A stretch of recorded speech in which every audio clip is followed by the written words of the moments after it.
بسم اللہ الرحمن الرحیم۔ السلام علیکم۔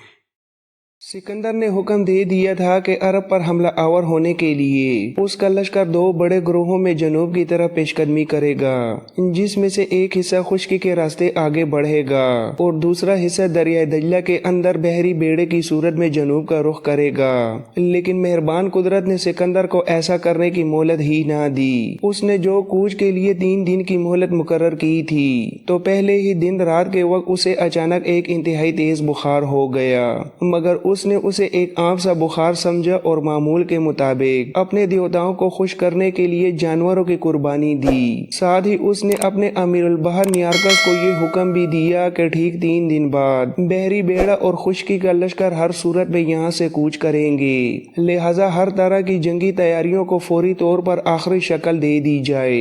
اگلے روز سکندر کا بخار پہلے سے بھی زیادہ تیز اور ہولناک ہو گیا، لیکن اپنے دیوتاؤں کو خوش کرنے کے جنون میں اس نے پھر سے قربانیاں دیں۔ دراصل عرب کی سرزمین پر حملہ آور ہونے کے لیے جو اس نے 3 دن مقرر کیے تھے، وہ ان تینوں دن دیوتاؤں کے لیے مسلسل قربانی دے کر ہی بابل سے جنوب کا رخ کرنا چاہتا تھا۔ تیسرے دن جب اس نے حسب معمول قربانی دینے کا عزم کیا اور بستر سے اٹھنا چاہا تو جسم میں بالکل طاقت نہ ہونے کی وجہ سے وہ اٹھ نہ سکا۔ چنانچہ اس کے سالار اسے ایک پالکی میں بٹھا کر خیمے سے باہر لے گئے تاکہ وہ اپنے دیوتاؤں کے لیے قربانی کی رسم ادا کر سکے، مگر اس دوران بیماری کی وجہ سے اس پر نکاہت اور شدید کمزوری طاری ہو گئی تھی۔ پھر سب سے عجیب بات یہ ہوئی کہ اسی وقت اچانک اس کی زبان بھی بند ہو گئی اور وہ چاہنے کے باوجود کچھ بول نہیں سکتا تھا۔ قربانی کی رسم کے بعد سالار اسے دریائے دجلہ کے کنارے بختنصر کے محل کے اندر لے گئے، جہاں چند ہی گھنٹوں میں اس نے تڑپتے ہوئے دم توڑ دیا۔ مرتے وقت اس عظیم فاتح کی عمر صرف 32 سال اور 8 مہینے کے لگ بھگ تھی۔ یوں وہ اپنی بھرپور جوانی میں ہی اس دنیا سے چل بسا تھا اور دنیا کو فتح کر کے ایک عالمی سلطنت بنانے کا جو خواب اس نے دیکھا تھا، اس کی تعبیر ہمیشہ کے لیے ادھوری رہ گئی۔ کچھ مورخین تاریخی کتابوں میں یہ بھی لکھتے ہیں کہ اگر سکندر اس وقت زندہ رہ جاتا تو اس کے لیے سلطنت کے اندر شدید دشواریاں اور بھیانک چیلنجز اٹھ کھڑے ہوتے، اس لیے کہ اس نے اپنی فتوحات کے بلبوتے پر جو وسیع سلطنت قائم کی تھی، اس میں اب اندرونی طور پر طرح طرح کے سیاسی مسائل، خطرناک بغاوتیں اور سرکشی کھڑی ہونے کے امکانات پیدا ہو چکے تھے۔ لہٰذا سکندر اپنی بنائی ہوئی سلطنت کی تباہی کا غم اٹھانے سے پہلے ہی اس دنیا سے ہمیشہ کے لیے اٹھ گیا۔ اس کے مرنے کے بعد اس کی ریاست مقدونیہ میں بھی ایک شدید انقلاب برپا ہو گیا۔ سکندر کی سلطنت بھی ابتدائی حالت میں تھی اور چونکہ سکندر اپنی ریاست مقدونیہ سے طویل عرصے تک غائب رہا تھا، لہٰذا وہاں کے لوگ اس کی خاص توجہ سے محروم رہے۔ اس کے علاوہ سکندر اپنے لیے کوئی لقب اختیار کرنے سے پہلے ہی اچانک مر گیا۔ اس کی وفات کے بعد مقدونیہ کے اکثر تاجر اور بیوپاری لوگ یہ سمجھنے لگے کہ سکندر ایشیا پہنچ کر یا تو دیوانہ ہو چکا ہے یا پھر اس نے ایک بے لگام فرمانروا کی حیثیت اختیار کرنے کا ارادہ کر لیا ہے۔ اس کے علاوہ اینٹیپیٹر کی کارکردگی پر ناخوشی کا اظہار کرتے ہوئے سکندر نے اسے معزول کر دیا تھا۔ اس کی جگہ سکندر چاہتا تھا کہ اپنے قابل سالار کریٹیریس کو وہاں کا نیا حاکم مقرر کرے، لیکن کریٹیریس یونان نہ پہنچ سکا اور اس کے پہنچنے سے پہلے ہی سکندر اس عالم فانی سے کوچ کر گیا۔ یونان کی سرزمین میں اس وقت 3 اہم اور تاریخ ساز شخصیتیں موجود تھیں، ایک سکندر، دوسرا ارسطو اور تیسرا دیماستھینس۔ سکندر کے مرنے کے بعد اس کے برطرف سالار اینٹیپیٹر کے بیٹے کسنڈر نے یونان میں زبردست طاقت اور قوت حاصل کر لی، حالانکہ اینٹیپیٹر کو سکندر خود معزول کر چکا تھا۔ سب سے پہلے دیماستھینس کی بدبختگی اور زوال کی ابتدا ہوئی۔ دیماستھینس نے یونان کی آزادی کو بچانے کے لیے ہر ممکن کوششیں شروع کیں، لیکن وہ اپنے مقصد میں کامیاب نہ ہو سکا۔ جب اسے شدید خطرہ محسوس ہوا کہ کسنڈر اسے بے دردی سے ہلاک کر دے گا تو وہ اپنی جان بچا کر آرمینیا کے ایک مقام آئیجینیا کی طرف بھاگ گیا۔ دیماستھینس نے وہاں جا کر ایک مندر میں پناہ لے لی تھی، لیکن کسنڈر کی طرف سے اسے قتل کرنے کے لیے صفاق لوگ بھیجے گئے تھے۔ دمسطینس کو جب خبر ہوئی کہ اس کا خاتمہ کرنے کے لیے دشمن کے بندے اس کے پیچھے پیچھے وہاں تک پہنچ گئے ہیں، تو قید ہونے اور ذلت کی موت مرنے کی بجائے اس نے اسے مندر کے اندر زہر کھا کر خودکشی کر لی۔ جہاں تک عظیم فلسفی ارسطو کا تعلق ہے تو سکندر کی ناگہانی موت کے بعد ارسطو پر لام مذہبی اور الحاد کا الزام لگایا گیا اور اسے اپنا پیارا وطن چھوڑنے پر مجبور کر دیا گیا، لہذا ارسطو مقدونیہ سے نکل کر کرتلیس کی طرف چلا گیا۔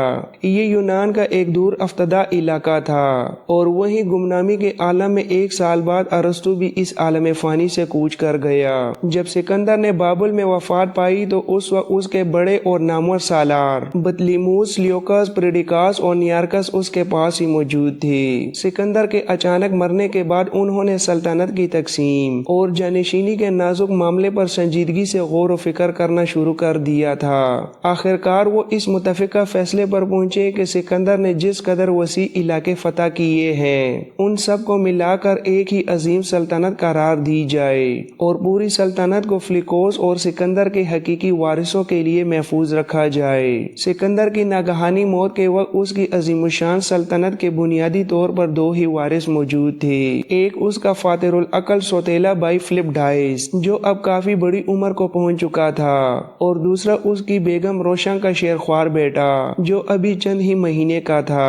پھر تمام سالاروں نے باہمی مشورے سے یہ حتمی فیصلہ کیا کہ پریڈیکاس کو نائب سلطنت منتخب کیا جائے۔ وہ ایک انتہائی تجربہ کار سالار تھا اور اس کے علاوہ اس کا شاہی خاندان سے تعلق اور رشتہ داری بھی تھی۔ جب سلطنت کا نظم و ضبط چلانے کے لیے مختلف صوبوں میں گورنر مقرر کرنے کا موقع آیا تو سب سے پہلے بطلیموس نے اپنی دلی خواہش کا اظہار کرتے ہوئے کہا اسے مصر کا والی اور حاکم بنا دیا جائے۔ وہ ہمیشہ سے ہی مصر کی حکومت کا شدید آرزومند بھی رہتا تھا، لہذا مصر کی ولایت اس کے حوالے کر دی گئی۔ جہاں تک دوسرے بڑے اور بااثر سالار سلیوکس کا تعلق تھا تو اس کے ذمہ یہ اہم کام لگایا گیا کہ وہ ان تمام علاقوں کا انتظام سنبھال لے جو بابل کے مشرق میں واقع تھے۔ اس موقع پر مناسب اور درست قدم تو یہ ہوتا کہ سکندر کا شاہی تابوت بابل سے فوراً یونان اور مقدونیہ روانہ کر دیا جاتا، لیکن ایسا بالکل نہیں ہوا۔ جس وقت بطلیموس کو مصر کا باقاعدہ والی مقرر کیا گیا تو بطلیموس اس تابوت کو اپنے ساتھ بابل سے مصر ہی لے گیا۔ سکندر کا تابوت اپنے پاس رکھ کر دراصل بطلیموس مصر میں اپنا سیاسی اقتدار بڑھانا چاہتا تھا۔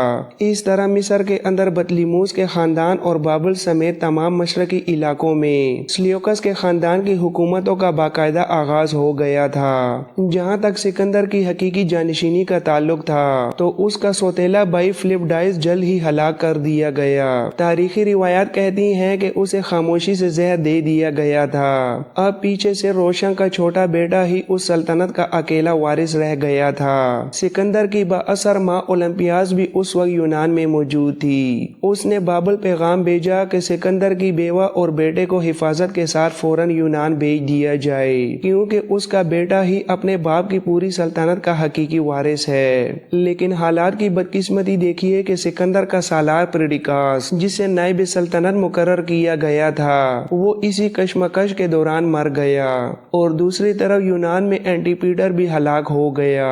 اب یونان میں اینٹی پیٹر کا بیٹا کسنڈر ایک طرح سے مطلق العنان آمر کی حیثیت اختیار کر گیا تھا، چونکہ سکندر نے اپنی زندگی میں اس کے باپ اینٹی پیٹر کو عہدے سے معزول کر دیا تھا، لہذا کسنڈر اب انتقام کی آگ میں جل رہا تھا اور سکندر کے پورے خاندان کا شدید ترین مخالف بن چکا تھا۔ بہرحال سکندر کی ماں اولمپیاس کے بار بار کہنے پر جب سکندر کی بیوہ روشن اور اس کا کمسن بیٹا ایشیا سے یونان پہنچے تو اینٹی پیٹر کے صفاق بیٹے کسنڈر نے موقع غنیمت جان کر روشن اور اس کے معصوم بیٹے کے ساتھ ساتھ سکندر کی ماں اولمپیاس کو بھی فوراً گرفتار کر کے قید کر لیا۔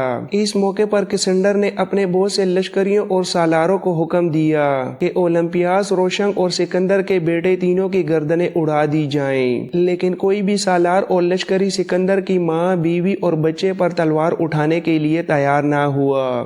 جس سے بھی یہ کام لینے کی کوشش کی جاتی وہ خوف اور احترام سے چلا اٹھتا، ہم اس عظیم فاتح کی ماں، بیوی اور بیٹے کو ہرگز قتل نہیں کر سکتے، جسے پورا یونان ایک دیوتا کی طرح مانتے اور پوجتے ہیں۔ آخرکار جب کوئی بھی لشکری اس جرم کے لیے تیار نہ ہوا تو کسنڈر نے یہ خونی کام خود ہی انجام دینے کا فیصلہ کیا۔ اس نے سکندر کی ماں اولمپیاس، بیوہ روشنک اور اس کے بیٹے کو ایک جگہ جمع کیا۔ ان تینوں کے ہاتھ پاؤں بڑی بے دردی سے باندھے اور انہیں پانی میں ڈبو کر بے رحمی سے ہلاک کر دیا۔ اس طرح جہاں عظیم فاتح سکندر اس دنیا سے کوچ کر گیا تھا، وہاں اس کی ماں، بیوہ اور اس کی سلطنت کا اکلوتا جانشین بھی اس دنیا میں باقی نہ رہے اور سکندر کی آل کا مکمل خاتمہ ہو گیا۔ دوسری طرف ہندوستان پر سکندر کے خونریز حملے کے جہاں بے شمار نقصانات ہوئے، وہاں تاریخی اعتبار سے ایک بہت بڑا فائدہ بھی حاصل ہوا۔ سکندر کے جارحانہ حملے نے ہندوستان کے لوگوں کو پہلی بار ایک متحدہ شہنشاہیت کی حقیقی طاقت کا چہرہ دکھایا۔ ہندوستان کے راجاؤں اور مفکروں نے یہ اچھی طرح اندازہ لگا لیا کہ سکندر نے ان کے خلاف جو یکے بعد دیگرے اتنی بڑی فتوحات حاصل کی تھیں، وہ دراصل یونانیوں کے اتحاد اور یکجہتی کا نتیجہ تھیں، اور دوسری طرف ہندوستان کے حکمرانوں نے سکندر کے سامنے جو شکستیں اور نقصانات اٹھائے تھے، وہ صرف ان کی آپسی نا اتفاقی، خانہ جنگی اور شدید انتشار کی بنا پر ہوا تھا۔ یہ گر اور نسخہ ہاتھ آنے کے بعد مگدھا یعنی بہار کا حکمران چندر گپت موریہ سب سے پہلے حرکت میں آیا اور اس نے پورے ہندوستان پر اپنی ایک ہی حکومت قائم کرنے کا عزم کر لیا۔ اپنی انتھک کوششوں میں وہ بالآخر کامیاب بھی ہوا۔ اس طرح دن رات تگ و دو اور محنت کرتے ہوئے سکندر کی وفات کے بعد چندر گپت موریہ ایک چھوٹے سے معمولی راجا سے ترقی کرتا ہوا پورے ہندوستان کا ایک عظیم الشان شہنشاہ اعظم بن گیا۔ اسی چندر گپت موریہ کا پوتا آگے چل کر اشوک ہوا، جسے دنیا کی تاریخ میں اشوک اعظم کے نام سے یاد کیا جاتا ہے۔ ایک نہایت حیرت انگیز اور دلچسپ بات یہ ہے کہ جن کروڑوں انسانوں اور آنے والی نسلوں کے دلوں میں سکندر کی عظمت کی یادیں تازہ تھیں، وہ بھی شروع میں اس کے لیے کوئی مخصوص لقب تجویز نہ کر سکے۔ اس کی ناگہانی موت کے بعد پوری ایک صدی تک اسے صرف سکندر ہی کہا جاتا رہا، یہاں تک کہ جب ایک صدی کے قریب طویل زمانہ گزر گیا تو اس کی بے مثال فتوحات کے اعتراف میں اسے سکندر اعظم یعنی گریٹ الیگزینڈر کہا جانے لگا۔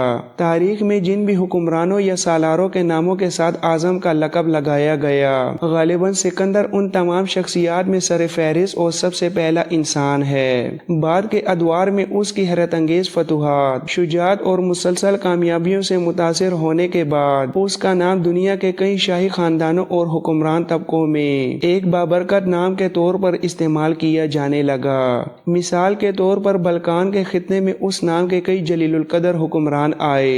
اسی طرح اسکاٹ لینڈ کے نامور سرداروں اور روس کے زاروں میں بھی سکندر یعنی الیگزینڈر نام کے کئی اشخاص گزرے۔ حتیٰ کہ عیسائیت کے سب سے بڑے مذہبی مرکز روم کے پاپاؤں میں سے بھی ایسے 8 پاپائے اعظم ہوئے جن کے نام سکندر رکھے گئے تھے۔ بہرحال سکندر اپنے پیچھے فتوحات اور حیرت انگیز داستانیں چھوڑ کر اس دار فانی سے کوچ کر گیا۔ اس کے بعد اس کے تمام وارثوں اور جانشینوں کا بھی بے دردی سے خاتمہ کر دیا گیا اور اس کی اتنی وسیع و عریض سلطنت کو بھی اس کے سالاروں کے درمیان کئی ٹکڑوں میں تقسیم کر دیا گیا۔